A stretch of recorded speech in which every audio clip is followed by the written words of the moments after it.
latest on the terror attack in India. At least 20 tourists are injured in the terror attack in Jammu and Kashmir's Pahalgam. However, the number of tourists killed is not yet known. According to officials, some of the tourists are from Gujarat, Maharashtra, Orissa, Tamil Nadu, and Karnataka. Terrorists opened fire at the tourists in the Baisaran Valley of Pahalgam. Security forces have been rushed to the area. The attack comes just ahead of the Amarnath Yatra. A massive search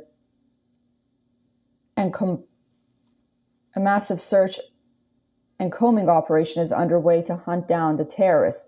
Indian Prime Minister Narendra Modi took to social media to strongly condemn the attack on tourists. He said, and I'm quoting him, "Those behind the heinous act will be brought to justice. They will not be spared. Their evil agenda will never succeed. Our resolve to fight terrorism is unshakable, and it will get even stronger." In the wake of the attack, Union Home Minister Amit Shah will shortly leave for Srinagar to hold urgent security review meeting with all agencies. According to sources, Prime Minister Narendra Modi also spoke to Amit Shah over the phone, urging him to take all suitable measures to ensure the safety of civilians and maintain law and order. Meanwhile, the Resistance Front, TRF, which is an offshoot of the Lashkar-e-Taiba, has claimed responsibility for the attack. According to official figures, around 3.5 million tourists visited Kashmir in 2024. This is the second terror attack that took place in Jammu and Kashmir in a week. All right, to get to the heart of the matter and get more on this, we are joined by our correspondents. We are joined by our special correspondent, Idris Lone, from Jammu, Kashmir. He is in for us right now, Pahalgam. And we're also joined by Siddhan Sibal, our correspondent. He's joining us from New Delhi. All right, Idris, tell us, what is the latest you have on this Kashmir terror attack? Well, we're right now at Pahalgam, where the incident took place. If you see just behind me, that is the mountain range, which is called Baisaran, where the militant attack took place. We've been told that there are multiple injuries. At least 24 tourists have gotten injured in this attack, which took place in the Baisaran area, which is on the sides of the Pahalgam area. We've also been told that all of the tourists who got injured have been lifted from there and brought to the hospital in Anantnag district, some of them in critical condition and being brought to Srinagar and Indian Army's base hospital. Let me tell you that this is a very peaceful area. At least in the last many years, we've not seen any such attacks taking place in this mountain range. But this is a mountain range which also connects the South Kashmir to the areas like Poonch, Rajouri districts, which are very close to the international border, where we've seen that the mountain ranges over Poonch and Rajouri have been infested with the foreign militants in the last 6 months a lot.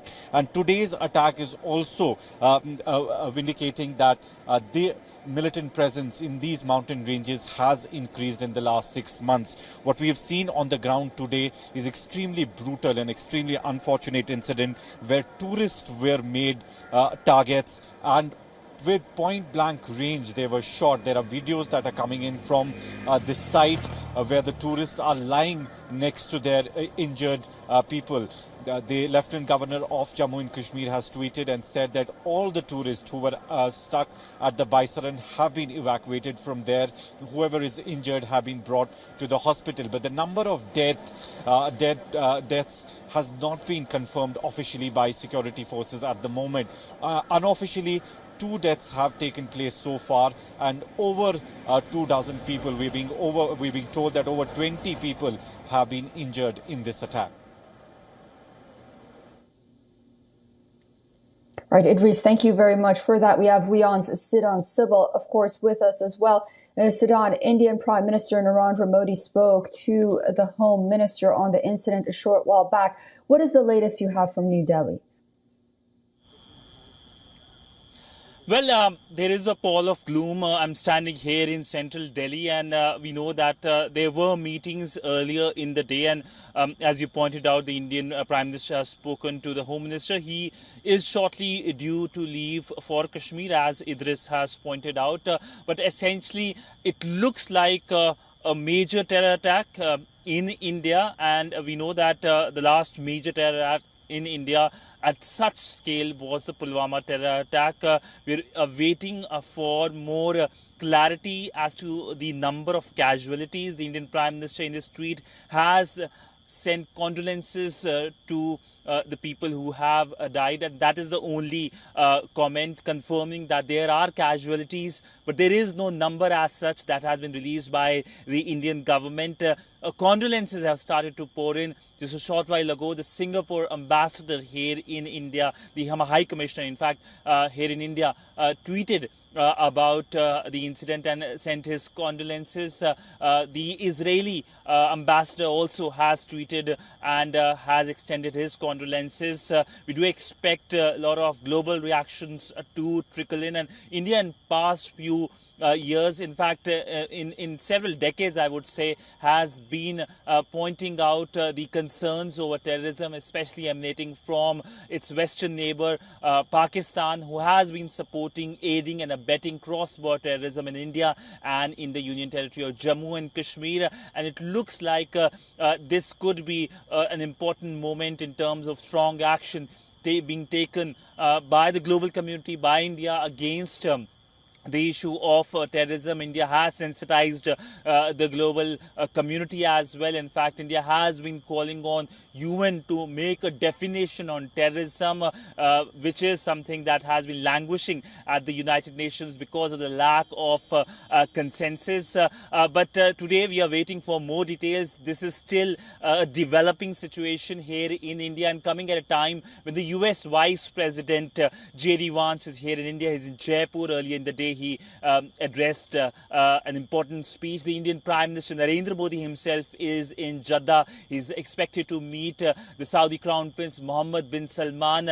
And of course, at time of this high diplomatic engagement, this incident has occurred. So this will be, of course, also weighed in. But essentially, we're waiting for more details as to the casualties and what will be the Indian reaction. But it is still very initial in terms of what has happened. The government is still yet to put out the official casualty number, but it looks like a dastardly attack on civilians, on tourists who form an important part of the Kashmiri economy, who have been targeted by terrorists who have linkages with Pakistan.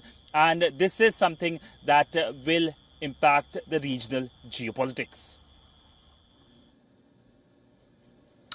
All right. Well, of course, this is a story we'll be following very closely. As you mentioned, Don, it's a developing story. We'll be waiting for those official numbers coming in. Sidon Sybil and Idris Sloan, thank you to you both for giving us those updates.